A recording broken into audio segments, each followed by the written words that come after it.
Good evening from New York. I'm Chris Hayes. Leadership votes within a political party are always going to be a kind of test of party loyalty, but also a way for the party to send a message on how it views itself, to structure itself, what it operates and orbits around. And I say this because, well, we all knew the outcome, right, of today's leadership vote going into it, because we all know what this Republican Party is. Today's vote featured two people vying to replace Congresswoman Liz Cheney of Wyoming as chair of the House Republican Conference. Texas Republican Chip Roy, well, he's a pretty conservative guy. Political organizations rank politicians. He has a lifetime rating of 96% and 95% from two of the right-wing think tanks that score this kind of thing. And then there was Congresswoman Elise Stefanik of New York.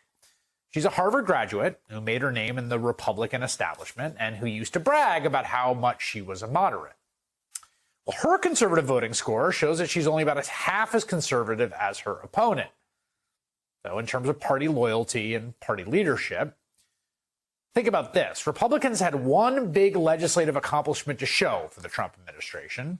The thing they are proudest of, the one thing they passed in 2017, and that, of course, was the tax cut for the rich, right? The big cut to the corporate tax rate and the top rate and all that. And when they did that, the one big legislative accomplishment, they only lost 10 Republican votes in the House in a party line vote, more or less. Elise Stefanik was one of them. Think of that. One of the people that crossed party lines on their big signature accomplishment. Could you imagine elevating a Democrat to leadership after they voted against Obamacare? But that vote, that legislative accomplishment, that big thing they're so proud of, that's not what matters anymore. And Congresswoman Stefanik knew this, which is largely why she went after this position. What matters, and she understands this, is, of course, her zealous defense of Donald Trump, which started with her performance on Fox News, ripping his impeachment as nothing more than a political weapon.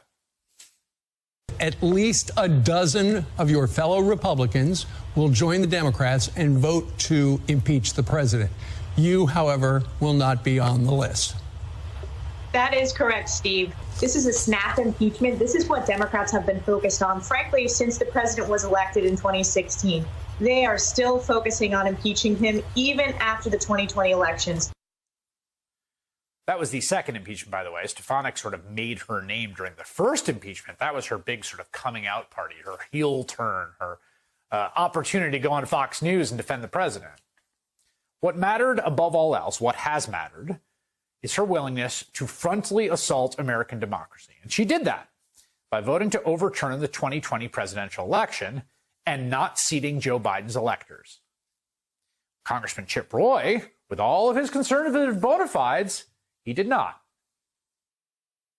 I can tell you that I was not going to, and I will not be voting to reject the electors.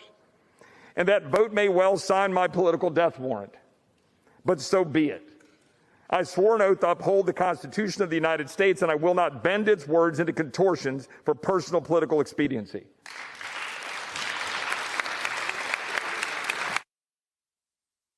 Down from Mar-a-Lago, President Donald Trump made his choice very clear, of course. Can you imagine? Not even a choice. He made his choice clear. He endorsed Elise Stefanik. And today, she was elected to replace Congresswoman Liz Cheney, holding the number 3 spot in House Republican leadership. That's really the issue here, that vote to seat the electors, the fidelity of a Republican to those anti-democratic forces, the willingness to throw out an election, to seat the loser over the winner.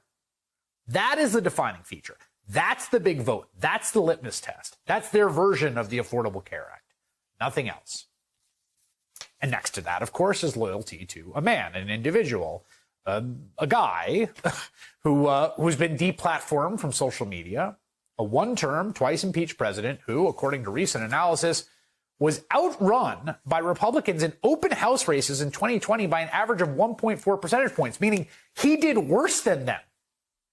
And a significantly larger 5.5% by Republican incumbents. He was a drag. He ran behind them.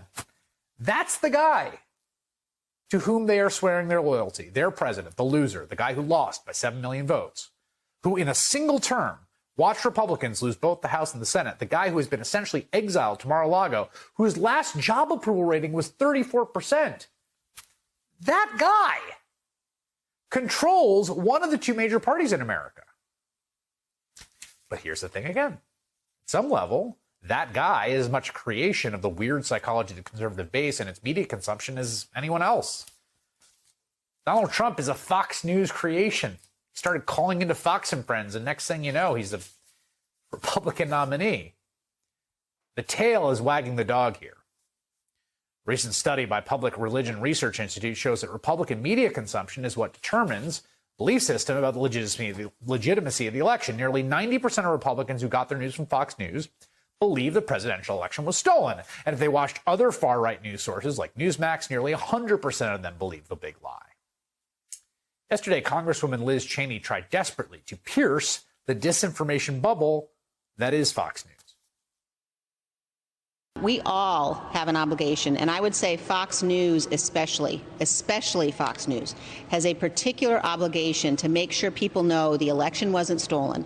Fox News, Brett, I'm going to answer your question. Fox News needs to make sure that the American people, Fox News, you have to know that this show has said that the American people, Brett, you're doing the interview. I'm answering the questions. We need to make sure that the American people recognize and understand that the election wasn't stolen, that we shouldn't perpetuate the big lie.